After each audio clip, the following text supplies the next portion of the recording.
오늘은 아도니아의 어리석은 죽음, 아도니아의 어리석은 죽음, 이란 제목으로 말씀을 상고합니다.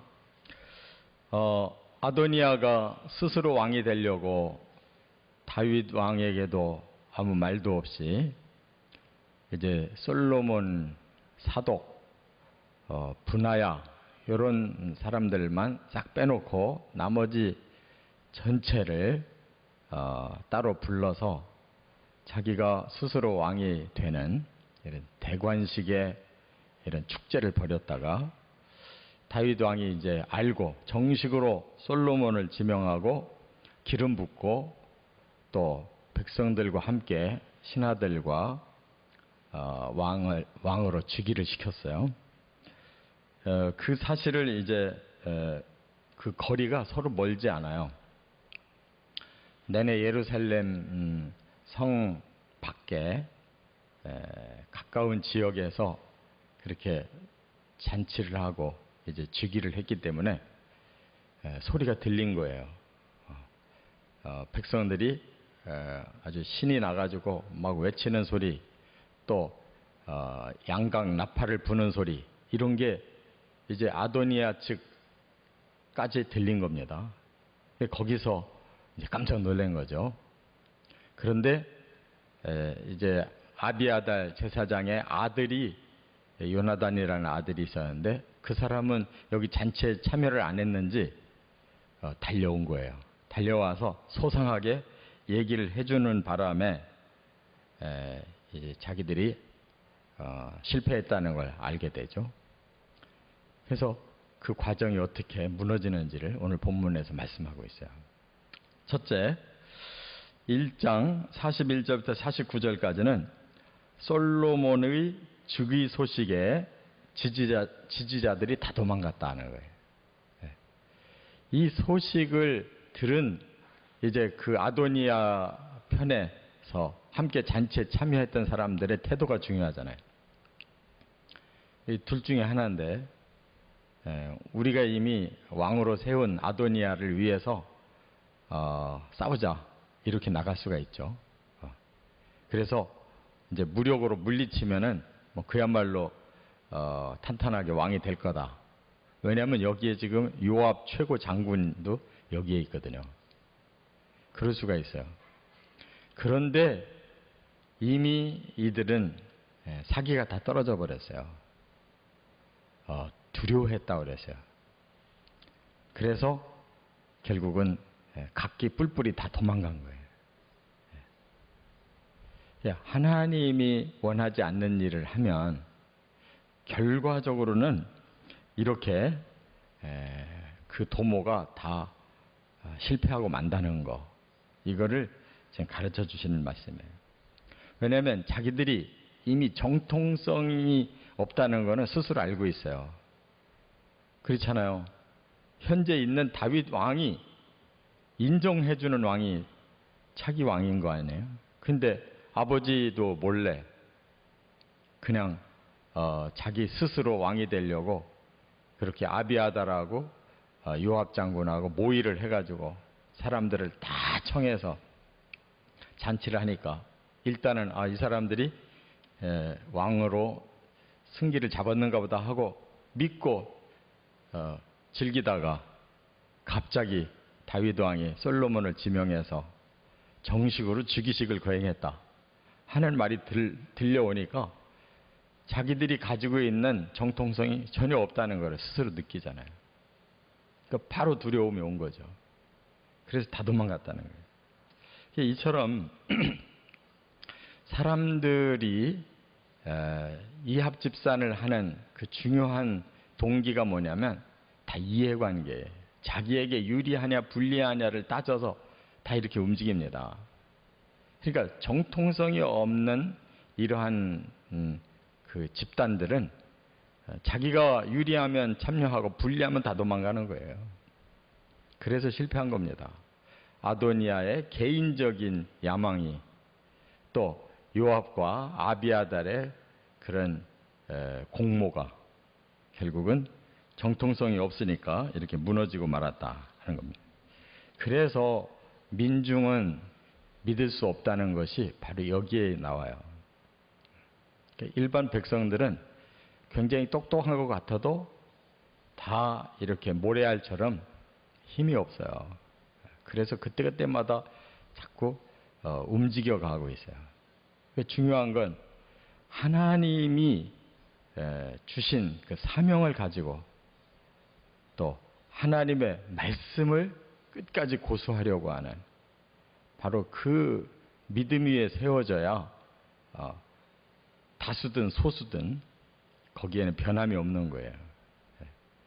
그래서 우리 기독교가 지금 2000년 동안 왔는데 그 시대마다 계속 약자로 있었잖아요. 온갖 박해를 받았잖아요. 근데 왜 지금까지 이렇게 온 세계에 퍼져서 존재하고 있습니까?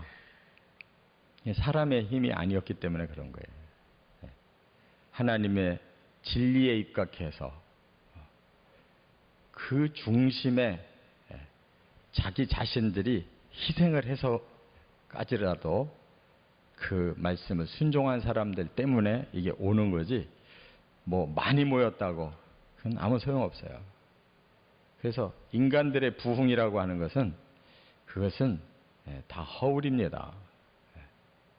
보면 교회도 마찬가지로 크든 작든 하나님의 진리가 살아있고 그 진리 앞에 순종하려고 하는 사람들이 서 있어야 그게 올바른 교회인 거지.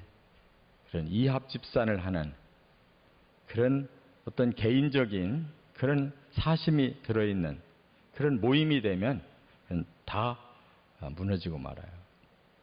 오늘날 세계 교회가 지금 무너지고 있어요. 왜 그러냐? 말씀에 서 있질 않고 바로 사람들의 목적을 그 속에서 얻으려고 하니까 다 무너지고 있는 거예요. 두 번째, 50절부터 53절까지 보면 아도니아가 제단 뿔을 잡고 간신히 살아났다 하는 겁니다. 아도니아만 이제 홀로 남은 거예요. 다 도망가고. 그럼 그 사람은 어떻게 해야 되겠어요? 무슨 힘이 없잖아요. 그러니까 살으려고 성소에 그 제단뿔을 잡았다고 그랬는데 이 성소 안에 있는 게 아닙니다. 성소 안에는 아무도 못 들어가요. 제사장들만 들어가서 일하는 거고, 그 성소 밖에 이 제물을 잡아서 바치는 번제단이 있어요. 뜰에 있는 거죠. 그 번제단이 이렇게 네모지게 정사각형으로 만들어졌는데 이 네모지게 이 끝마다 이 뿔을 만들어 놨어요. 그 뿔을 잡았다는 뜻이에요. 근데 이것은 성경에 정식으로 이렇게 하나님이 명령한 적이 없어요. 그러나 이것도 이제 고대로부터 내려오는 관례로 그 각 나라들이 다 그 우상들을 섬기잖아요. 그들도 다 제단이 있으니까 이런 제단 뿔을 잡으면 죽을 자들도 일단 살려주고 용서를 해주는 이런 관례가 있었기 때문에 이것은 말하자면 이런 뭐 쿠데타가 일어났다든지 이러한 경우에 최후의 수단이에요. 성경에서는 유일하게 이런 말씀이 있어요. 출애굽기 21장 12절에 보면 하나님이 의도적인 범죄가 아닌데 어떻게 하다가 사람을 쳐서 죽였어요. 그러면 하나님이 한 곳을 정해 놓을 테니까 그리로 피하면 살 것이다. 그래서 그건 도피처를 말하는 거예요. 이 제단뿔을 말하는 성소를 의미하는 게 아니에요. 성소로 들어오면 살 거다 그런 뜻이 아니고 전국의 6곳에 도피처를 마련해 놓으셨어요. 그래서 우발적인 살인사건이 일어났을 때 그 사람을 일단 살려줘야 된다. 죽은 사람은 할 수 없고. 그래서 죄의 경중을 따져서 나중에 재판의 결과에 의해서 처벌하라고 이렇게 일단 생명을 구원하려고 전국의 6곳에 도피처를 만드는 그 뜻인데 거기 14절에 그런 말씀이 있어요. 그의 죄를 따져봐서 그가 의도적인 범죄를 했거든 제단에 있을지라도 끌어내서 죽여라 그랬어요.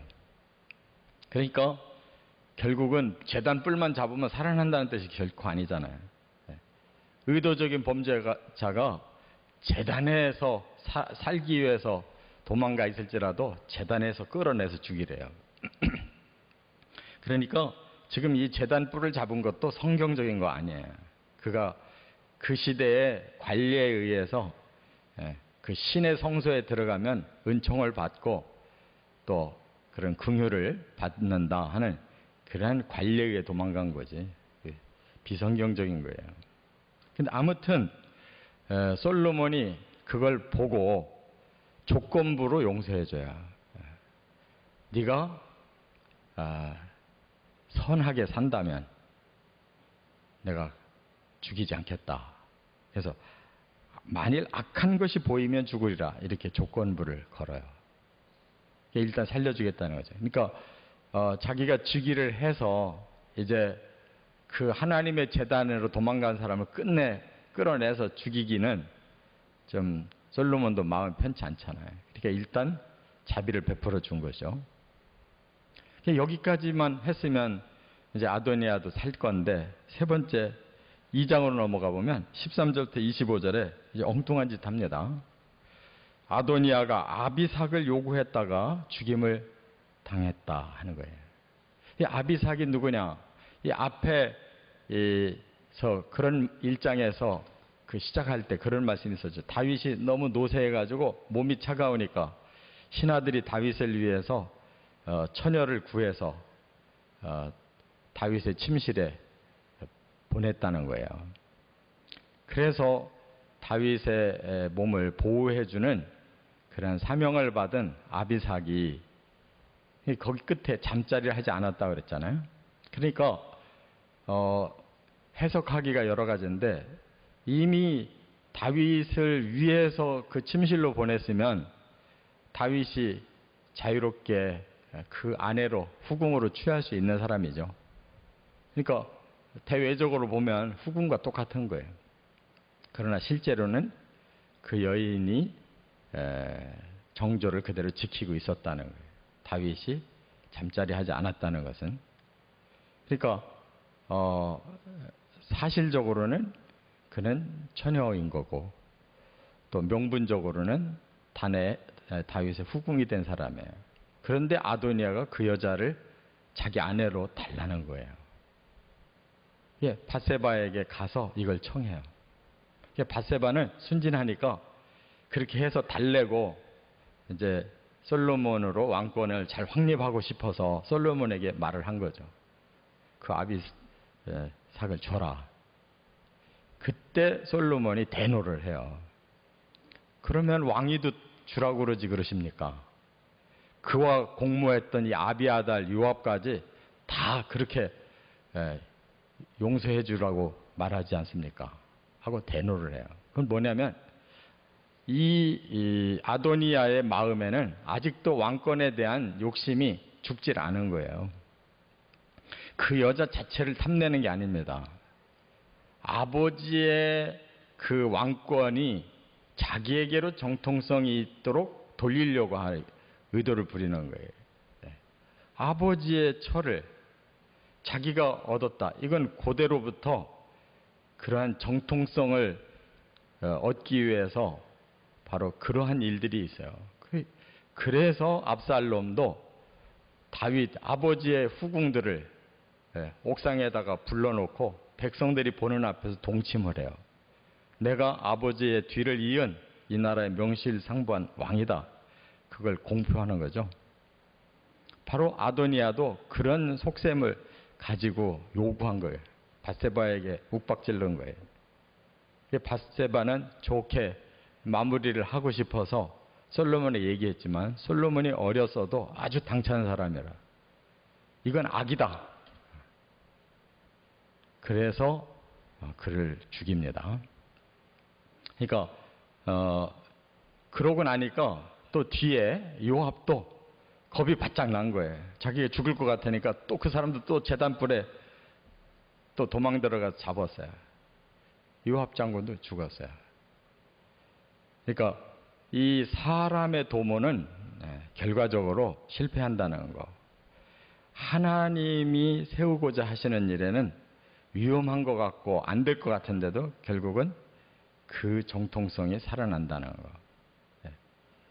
이 세상은 하나님이 지으신 세상입니다. 우리 다 하나님 때문에 온 사람들이고 이 세상의 역사는 하나님이 끌고 가시는 거예요. 사탄이 잠깐 장난치는 거지. 거기에 우리 사람들이 놀아나면 안 돼요.